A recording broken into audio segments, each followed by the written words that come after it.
And I find it funny that a lot of people in their first feature will spend so much money on renting the camera, getting the camera, but it's their first feature. The chances of you hitting a home run are very slim, for starters. What camera did you use for Bad Advice? We used a mix of things, but mostly it was shot on a Blackmagic, believe it or not. The Blackmagics are just phenomenal cameras right now. And the things that they're doing, a new Blackmagic is coming out, and it's going to change the game from everything that I hear. The sensor's better than the ARRI Alexa, and so that's going to be really interesting. But my new film, I'm shooting on an ARRI 35 with like quick lenses. I mean, I'm using top-notch stuff. I think the show with comedy, I wasn't using real contrasty stuff and warm summer stuff. We shot most of the show at Magic Hour. So it was just what I could get away with, you know, to get the product that I wanted and keep the budget low. You know, a Blackmagic was a lot cheaper of a camera than an ARRI Alexa, which is a $100,000 camera. You know, and then, but it was also shot on drones. You know, you're not using the Blackmagic when you're using the drone shots, and we use a lot of drone shots. But I used a good drone. We had a 4K drone, you know, one of the top-notch drones. I think that was important.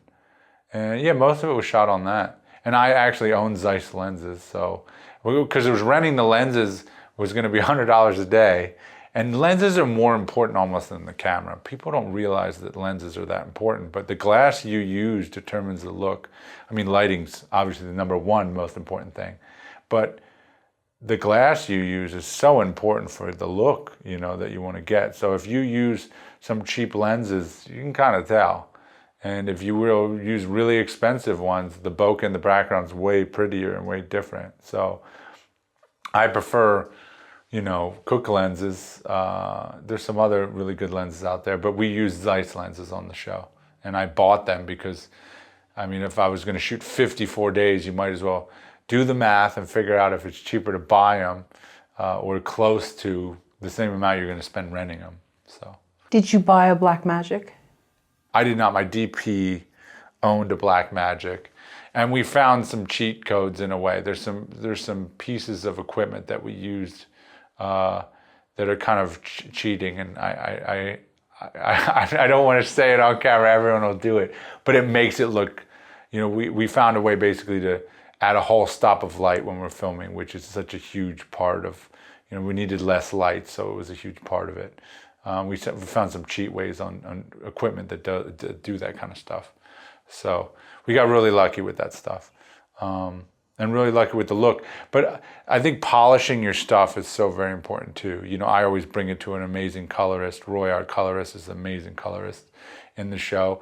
And then sound mixing, and then sound effects, you know, and sound composing. Like how you polish your product is one of the reasons some people are like, oh, your product's so good.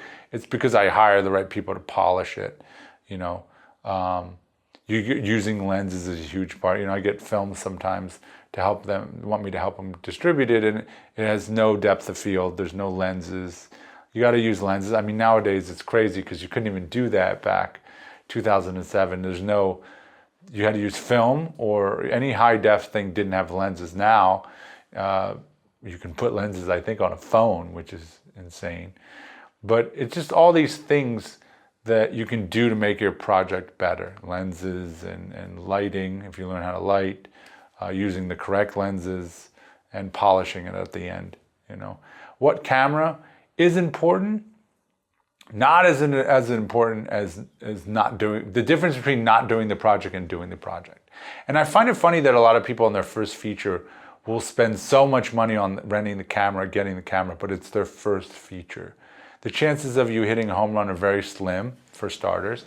But why spend the 70 grand on renting the camera for that period of time? Most of the money is for renting the camera, $1,000 a day or whatever it is, when you could have used the Blackmagic, which is way cheaper, got something that most people aren't going to notice the difference when you're really learning in a way.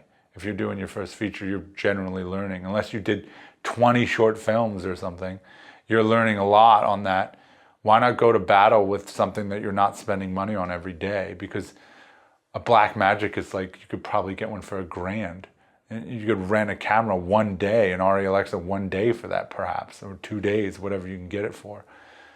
Buy the camera, learn, that was what I would say. Get better at your craft. And so at what point did you decide to buy the lenses instead of rent them? You just realized the math and you said... Before we really started. Yeah, I realized it was like, my goal was 50 days of shooting. I ended up having 4 extra days. Most of them were pickup days. But I basically looked at the whole show, which was 230 pages we filmed.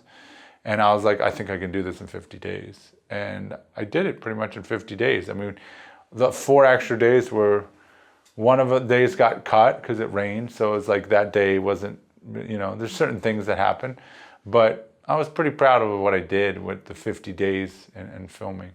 So, yeah. Which episode of Bad Advice has the best cinematography?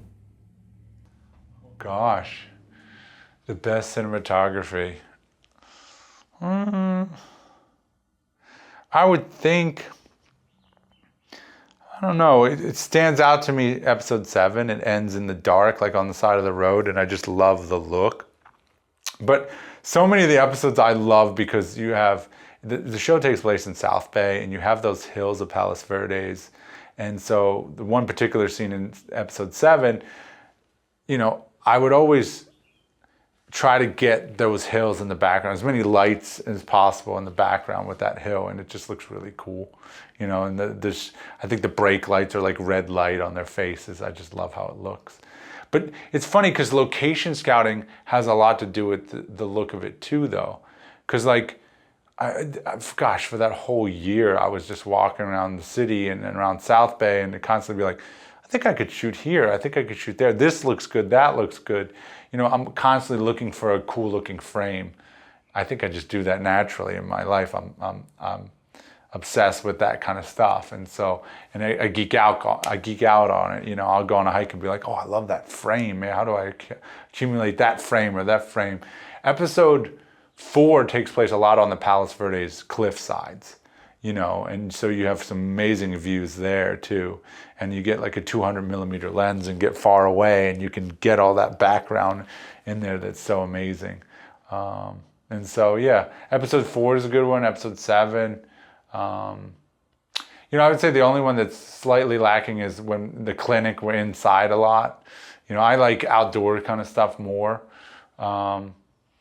But yeah, I think it's all pretty solid. I think it looks solid. Most people think it was shot with an RE Alexa and a full crew, and it looks legitimate, I think so.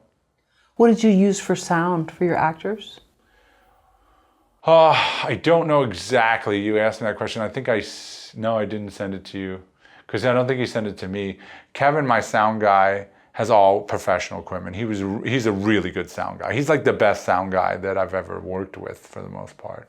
And one of, at least, I don't want to diss anybody, but one of the best sound people I've ever worked with.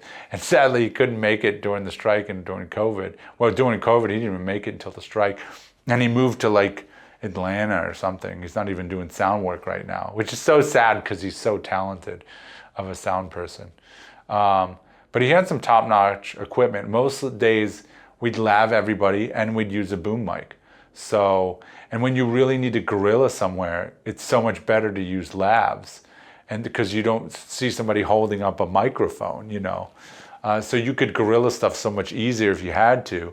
Just have everybody laved up and kind of slightly have the camera off to the side, and we had the black magic, so it was a lot easier to hide that camera. And we could get away with guerrilla and stuff. We have permission to shoot so many places, but occasionally we wouldn't have permission and I'd still go for it. I'm never afraid to, just this last weekend for my new feature, I just needed one shot at a gas station, and we ended up staying at the gas station for like 2 hours and 40 minutes, and nobody told us to leave. An RE35, like shooting, we're filming, and this guy came out, looked at us once or twice, and he never told us to leave the gas station. It was pretty crazy. And my crew I had a bigger crew, and we were all kind of just laughing because I had a backup plan that we were going to go to, and I was like, well, this particular location had all the gas pumps locked though, and so I needed to get the gas pump going into the car. That was my opening shot. So I needed a gas station that was open, and so we went and shot at the gas station, thinking I was just going to get the one shot. Let's just grab the one shot and get out of here. And then we went, we did the second shot. Let's show a medium shot of the pump in the car. Let's get that out of the way. And then we shot that, and I looked at my DP, who was a phenomenal guy, Steven. This guy is phenomenal DP, and I said, "You want to just keep trying?" He said, "Yeah, let's just keep going until they kick us out." And we stayed for 2 hours and 40 minutes, and he didn't kick us out. And I'm not suggesting anybody does this kind of stuff. You probably get kicked out or maybe get in trouble in some kind of way, but we did, and we totally got away with it. So.